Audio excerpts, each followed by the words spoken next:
This is Hidden Killers Week in Review. A look back at the most prolific stories of the week.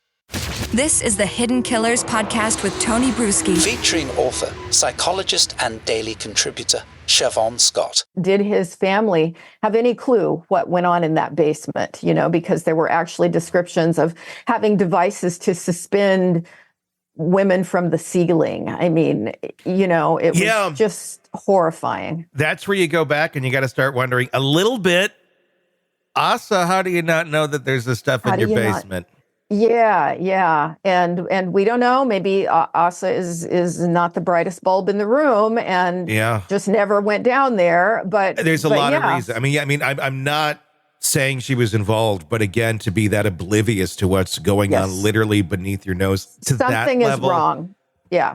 Maybe it was wrong. Abuse. Maybe she would get the crap beat out of her if she goes down there. So she just never did. I mean, there's a lot of logical reasons why she could not, or why she didn't know these things, or just was willfully ignorant for survival. I don't know. But I think there's a lot of questions that still need to be answered. I call that a negative hallucination, where somebody just seems unable to see something that's right in front of them. So it could be that there's psychological problems with her. We don't know yet. Well, but the other thing that I thought was fascinating is that he made references with specific page numbers to John Douglas's books, the former FBI profiler who wrote Mindhunter and several other books. And I've always said that for normal people, we read about some of these awful crimes and the awful murders, and our gut reaction is horror. Yeah. But there is a certain percentage of people out there who are attracted to it and find it, I want to model myself after this. And then they use some of this information to become better killers. And he was clearly in that category. That's so scary. I mean, I remember reading How to Win Friends and Influence People. And I took a highlighter to parts because these are interesting things to live by, many years ago. I can't imagine doing that to Mindhunter.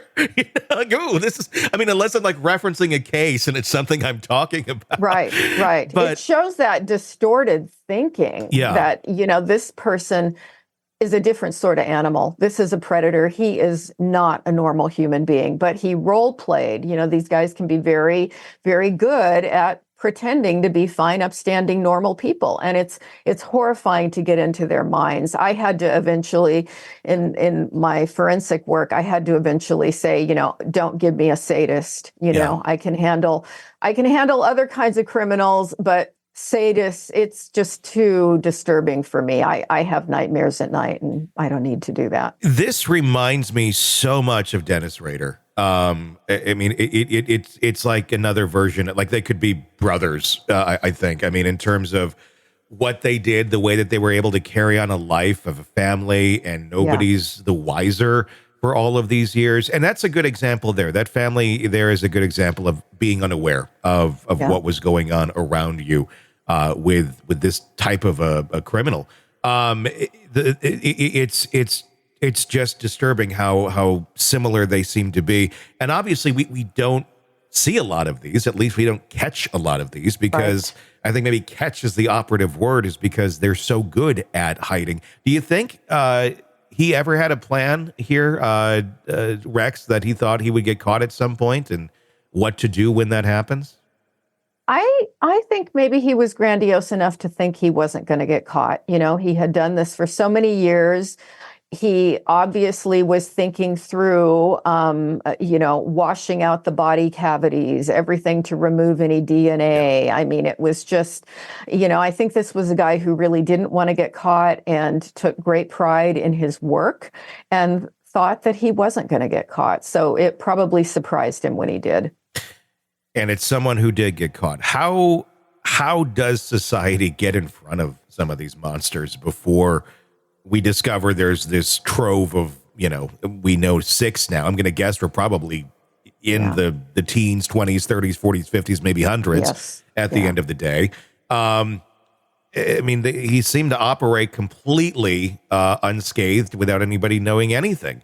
Is there a way to ever kind of get in front of this sort of thing so they're not able to operate the way that they do, and to stop it far earlier in the tracks? Yeah, I think we are doing a really good job with catching murderers quickly. If indeed Koberger is guilty, if they did not have the forensic evidence and the ability with DNA and genetic genealogy, they wouldn't have caught him. And might he have killed more people? Yeah, in all likelihood. So there were many more serial killers active in the 70s, 80s, and even into the 90s. But once we got DNA technology, we're not seeing nearly as many. It's dropped dramatically. And so I think, let's pat the law enforcement efforts on the back because they are doing some good. Yeah. And we've just got to continue to, I think that's the thing about educating people about this stuff. We've got to look closely at people that we may know. Now I sound paranoid when I'm saying that. Not talking about my husband, but I think fun everybody. Conversation at dinner tonight, honey. Yeah. Can I look at what's on your computer? But I think particularly with kids, if they're into violent porn, parents be diligent. We've got to get people early on. If you see red flags in kids and teenagers, call it out, get some help. And yeah, could this have been prevented in some way? We may never know, but my God, at least he was stopped at this point. Yeah. Want to listen ad-free? Want advanced access to all of our interviews before anyone else? Become a True Crime Today Premium Plus subscriber on Apple Podcasts. You get every episode commercial-free. So you can binge on true crime until you can binge no more. Search True Crime Today Premium Plus on Apple Podcasts now, or go to our podcast page and sign up now. More of the Hidden Killers podcast next.